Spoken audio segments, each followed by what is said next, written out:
안녕하세요. 암호화폐와 리플 XRP 정보를 전달해드리는 리에남입니다. 며칠간 암호화폐 시장 총 시가총액이 1조 달러 밑으로 내려오면서 지금까지도 답답한 시장 상황이 계속되고 있는데요. 차트가 정말 재미없는 건 사실이지만 제 개인적인 의견으론 지금은 시장을 떠나갈 때가 아니라 오히려 더 재정비를 하고 마음에 드는 포트폴리오를 만들어 가면서 앞으로 언제 올지 모르는 상승장에 대한 대비를 해야 할 단계라고 생각합니다. 또 이럴 때일수록 건강 더 챙기시고 별다른 근심 없는 생활 하고 계시길 바랍니다. 자, 그러면 오늘 영상 내용 바로 시작하도록 하겠습니다. 게리 겐슬러의 SEC가 비트코인 숏 ETF를 승인했다는 소식입니다. 모두가 원하는 건 비트코인 현물 ETF인데 역시 게리 겐슬러는 우리와는 다른 의도를 갖고 있는 듯 합니다. 트위터 커뮤니티에선 이건 절대로 투자자 보호를 위한 것일 수 없다. 첫 비트코인 현물 ETF 신청이 9년 전이었는데 아직도 승인되지 않았다는 게 말이 되느냐 하면서 불만을 토로하고 있고, 존 디튼 변호사도 마찬가지로 사람들이 왜 아직까지도 게리 겐슬러와 SEC를 상대로 소송을 걸지 않는지 이해할 수 없다. 이번 승인은 정말 나를 화나게 한다 라며 비판하고 있습니다. 이번 비트코인 숏 ETF 승인은 당연하지만 암호화폐 시장에는 아무래도 악재입니다. 원래 암호화폐에 관심이 없던 사람들도 뉴욕 증권거래소를 통해 손쉽게 비트코인 숏을 칠 수 있게 되기 때문인데요. 하지만 이게 다 사람들을 저점에서 털어내려는 계략이라고 주장하는 사람들도 있기 때문에 이게 원래는 악재이긴 하지만 실제로 그렇게 작용할지는 우리가 모두 각자 판단을 해야 할 것 같습니다. 자, 다음 소식입니다. 러시아가 스위프트를 대체할 목적으로 새로운 블록체인 플랫폼을 개발했다는 뉴스가 떠돌고 있는데요. 조금 알아보니 완벽한 시스템과는 거리가 멀고 또 유동성을 생각해보면 비교가 안 될 정도로 규모가 작기 때문에 절대로 스위프트를 완전히 대체할 수는 없을 것 같아 보입니다. 하지만 중요한 건 사실 이런 플랫폼 도입이 시도되는 것 자체만으로도 미국은 큰 압박을 느끼게 된다는 건데요. 아무래도 이런 시스템이 더 많아지고 편리해질수록 국가들은 달러가 아닌 러시아 루블이나 중국의 위안 등 다른 화폐를 무역에 사용할 가능성이 높아지기 때문에 달러의 영향력은 줄어들 수밖에 없겠죠. 미국은 달러 패권을 절대적으로 지켜야 하는 지금 상황이기 때문에 절대로 앞으로 이런 새로운 시스템에 달러가 뒤처지게 해서는 안 된다고 생각하고 있을 겁니다. 그렇기 때문에 디지털 달러 CBDC 출시가 불가피하고 또 시급한 거죠. 이건 며칠 전 제롬 파월 의장의 연설을 들어봐도 알 수 있습니다. 잠깐 듣고 오시죠. Looking forward, rapid changes are taking place in the global monetary system that may affect the international role of the dollar in the future.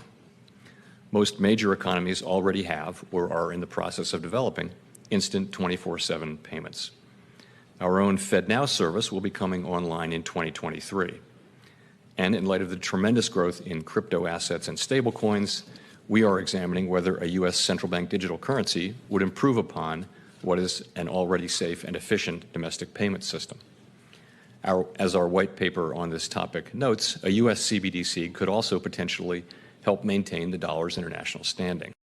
이제 어떤 형태가 되었든 CBDC 시대는 점점 더 빨리 다가오는 것 같습니다. 오늘 국제결제은행 BIS에서 CBDC에 관한 자세한 보고서를 공개했는데요. 제목은 화폐제도의 미래라고 하고, 훑어보고 나서 제목을 요약하자면 앞으로 모든 화폐가 디지털화 될 것이며 각 국가의 중앙은행들은 이 새로운 시스템의 기축이 되는 역할을 할 것이다 라고 할 수 있겠네요. 뿐만 아니라 현재 우리가 알고 있는 블록체인들의 장단점에 대해서도 깊이 있게 얘기하는데요. 제가 생각하기에 여기서 가장 중요한 내용은 바로 이더리움은 구조적으로 확장성이 부족하고 네트워크가 혼잡해질 경우 비용이 높아진다라는 것을 강조한 내용이었습니다. 그리고 여기 정확하게 말하고 있죠. 확장성의 한계와 높은 비용이 특성인 암호화폐들은 미래의 금융 시스템의 기반이 되기에 적합하지 않다라고 말하고 있습니다. 이 보고서엔 리플과 XRP에 관한 내용은 찾아볼 수 없습니다. 하지만 그렇다고 해서 리플이 중앙은행들과 소통을 안 하고 있다는 이야기가 아니죠.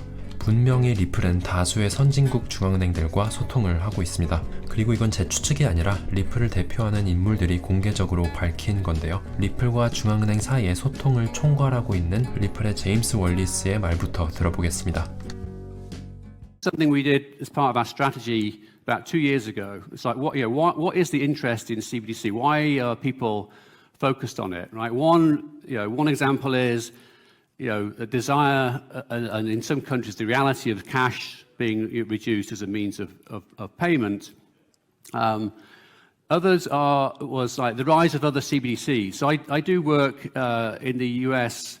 We work with the Fed, and we work with the academic, a number of universities that also work with the Fed. And geopolitical impact of CBDCs is one of the topics that we've been working on. And when China announced the digital yuan, that suddenly made the Fed, the US Fed, wake up and go, oh, hang on a minute, this is scary because the dollar is still the primary currency for global trade, reserve currency, and if the digital yuan becomes widely used outside of China, that could be a threat to the dollar. So that sort of got them scary. And then 제임스 월리스는 분명히 말하고 있죠. 우리는 미 연준과 이야기를 나누고 있다라고요. 그리고 그가 말하는 달러 패권 유지에 관한 내용은 제가 조금 전 보여드린 제롬 파월의 연설 내용과 일치합니다.